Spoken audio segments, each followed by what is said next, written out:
Você já notou que tem gente que parece que não quer que ninguém vá para o céu? Aí é só não pode isso, não pode aquilo, não pode aquilo outro. Nós temos que ter cuidado com isso. O que Jesus quer é nos dar a vida eterna, foi para isso que Ele morreu. E a Bíblia é bem clara dizer, se nós cremos em Jesus, nós seremos salvos, sim ou não? Isso aí. Só que crer em Jesus não te dá a vida boa aqui na terra. E é isso que eu quero conversar com vocês. Quem quer morar no céu, todo mundo está afim. Tem alguém querendo ir para o inferno? Levanta a mão. Mesmo não querendo, tem uns que vão. Eu penso assim, eu dou o meu parecer. Depois você pode avaliar, os teólogos de plantão, fica à vontade, os achólogos também, fique tranquilo. Presta atenção, para mim, para aqueles que já receberam e conhecem Jesus, se você morrer devagar, basicamente ninguém se perde, porque todo mundo vai para onde sabe o endereço. Ficou doente, a morte começou a parecer que alguém vai apagar o interruptor, você já falou, oh, meu Deus do céu, tem misericórdia da minha vida, perdoa todos os meus pecados. Você pede perdão até do pecado que não tem. Senhor, perdoa o que eu vou fazer amanhã. Entendeu? O problema é a morte súbita. Infartou, aí não dá tempo mais não, maluco. Aí quando você viu, já está do outro lado. Caraca, morri. Morreu, para onde eu vou? Já sabia desde lá, ok? Então para mim é mais fácil ser salvo. Eu, por exemplo, eu não tenho medo de morrer, eu tenho medo de dor. Aliás, eu acho que isso é uma coisa de todo homem, é ou não é? Mulher já nasceu preparada para dor. Homem é frouxo quando o assunto é dor. Mulher se corta toda para ficar bonita. Homem, qualquer corte para ele é feio, certo? Quantos homens aqui já fizeram? Deixa eu fazer uma pesquisa de campo. Se você fosse ter um filho homem, você preferiria normal ou cesárea? Desgraceia a vida do homem, porque qualquer uma das duas opções dói.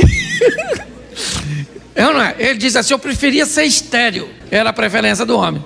Eu preciso mostrar a você algo muito simples, mas que às vezes nós complicamos.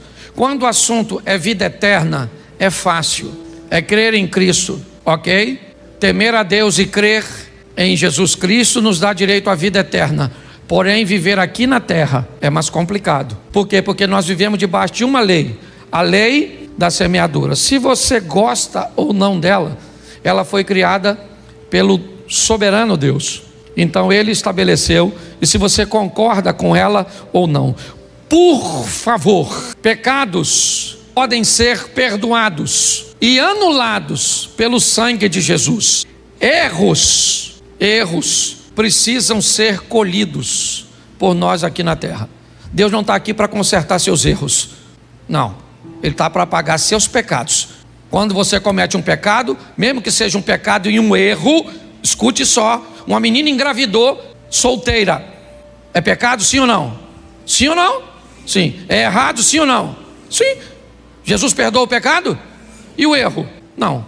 Ah, o senhor está dizendo que uma criança foi um erro? Sim. Se essa criança vai nascer num lar que não tem estrutura nenhuma para mantê-la, isso foi um erro, criar uma situação dessa. Então as pessoas, me parece, estão confundindo, achando que Jesus está aqui para consertar erros. Não, a palavra de Deus está aqui para que venhamos diminuir os nossos erros. Se venhamos a cometê-los, que sejam erros que causam o mínimo de danos na nossa vida, porque Deus está conosco. Sim, sempre esteve com Davi. Deus disse isso para ele, que estaria com toda a sua descendência. O cetro jamais se arredará de Judá, até que venha aquele a quem pertence. Então Deus sempre esteve com Davi. Sim, e Deus disse para ele através de Natã: o seu pecado foi perdoado, você não irá morrer, mas seu erro não. Seu erro foi computado, e agora você vai ter que colher o fruto disso. Então quero te mostrar um texto, porque me parece que depois de tantas indas e vindas, Davi aprendeu um pouco. E esse aprendizado eu acho que vale bastante para mim e para você. Quando você faz a mesma coisa, você se insere num grupo que pode receber, não necessariamente vai, mas pode dar a você o direito de ir para o trono e falar com Deus, repetir um comportamento daquele cujo qual aprendi na tua palavra, Senhor. Eu não sei se você já fez essa oração, sabe? Quando você quer reivindicar alguma coisa, e aí reclamar no sentido positivo, fazer uma reclamação, reivindicar, você vai com o texto bíblico, mas vai com um comportamento que sustenta. Davi começa a dizer que Deus está dando para ele, ou aliás, sempre deu para ele o retorno do que ele estava mandando para Deus. É como se você estivesse vivendo diante de um espelho, e cada movimento que você faz aqui, o espelho repete lá. Davi está dizendo o seguinte: o Senhor me recompensou conforme a minha justiça, não a sua justiça. Deus não te recompensa segundo a justiça dele. Deus está para te recompensar segundo a sua justiça. É lei de semeadura. Como você vive, como você procede, é exatamente o que volta para você. É isso que ele está dizendo. O Senhor me recompensou. Como? Com a minha justiça. Por quê? Porque você venceu o gigante quando estava alinhado com Deus. Por quê? Porque você enterrou seu filho quando estava desalinhado com Deus. Quem é que está na sua vida? Deus. Para te dar o quê? O que você merece segundo a sua justiça. Pastor, mas eu não posso estar vivendo uma injustiça. Claro que pode, desde que essa injustiça entre na história do Jó, onde você está vivendo um momento que seja de provação. Se esse é seu momento, levante sua cabeça, segure a onda como fez Jó. Nu saí, nu eu volto, louvado seja o nome do Senhor, recebi o bem de Deus, por que não receberia o mal? E se é um cara íntegro, correto, equilibrado, recebendo, os amigos dele vão visitá-lo, e qual é o discurso? O que você fez de errado? Ele disse: eu não fiz nada de errado. Tem que ter feito, porque na cabeça de algumas pessoas, você não pode sofrer que tem pecado. Não, existem momentos bem isolados, que seu sofrimento não tem nada a ver com isso. Mas entenda bem, ele é bem isolado. Pare de dizer, quando alguém estiver falando, essa aqui, esses dias, falou: Cláudio, se você souber o que estão falando a nosso respeito. Eu falei para ela: Mary, quando alguém fala algo a nosso respeito, duas coisas podem ser.